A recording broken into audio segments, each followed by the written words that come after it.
Bonjour, je vous propose une autre idée pour faire un bilan de mi-année scolaire, en fait. La question est la suivante, c'est comment mettez-vous en valeur le travail des enseignants et comment mettez-vous en valeur votre propre travail? Je sais, c'est très culturel. Si on commence par moi, mon travail de CP, comment je le mets en valeur auprès de ma communauté? C'est très culturel.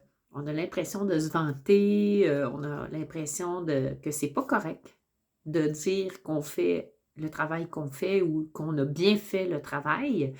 Mais moi, je pense que c'est important que les gens connaissent le travail que les conseillers pédagogiques font au sein de leur centre de service scolaire.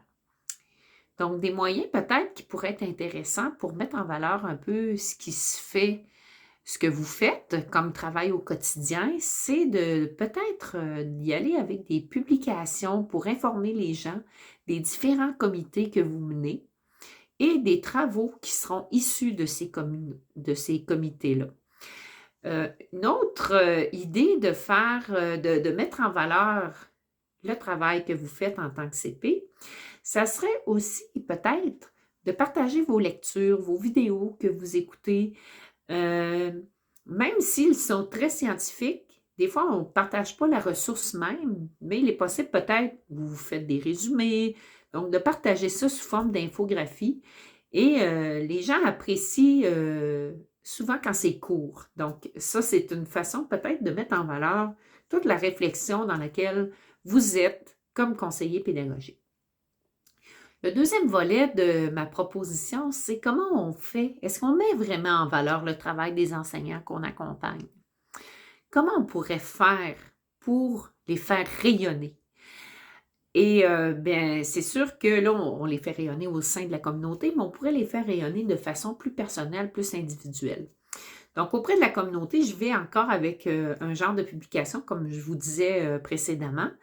Donc, peut-être de publier dans une infolettre les bons coups des enseignants qui ont été faits sur tel ou tel sujet. Donc, ça peut être bien intéressant de mettre en valeur avec des photos, avec des vidéos, où est-ce qu'on voit les élèves en action, puis on nomme l'enseignant qui a été innovant, par exemple, qui a pris le risque d'aller vers ce genre d'activité pédagogique.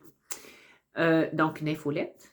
Il y a un bel outil qui est le Teams aussi. Donc, faire une publication dans un groupe ou dans un canal pour dire Hey, savez-vous, il y a ça qui existe comme activité, donc ça relève de tel enseignant ou telle équipe d'enseignants.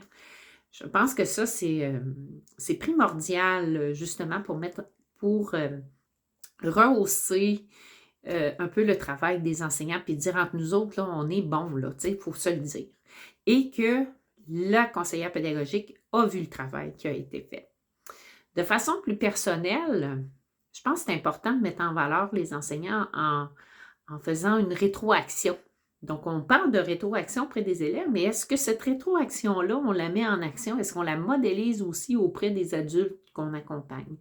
Donc, est-ce que c'est une rétroaction immédiate ou différée? Là, ça dépend. Des fois, on le sait après coup que quelque chose a été fait. Donc, voilà. Donc, je vous lance sur cette piste de réflexion. Je suis là-dedans, dans mon bilan de fin d'année, donc je vous partage mes réflexions. Donc, comment je m'y prends? Quelles sont mes stratégies pour mettre de l'avant les personnes que j'accompagne, le travail qui a été fait, puis de dire aussi, écoute, on travaille fort tout le monde, moi aussi y compris, et puis que tout le monde, on travaille dans le même sens. Donc, on s'encourage, puis on reste dans une énergie positive en faisant cette belle valorisation-là. Alors, je vous laisse là-dessus, puis je vous laisse réfléchir. Bye bye!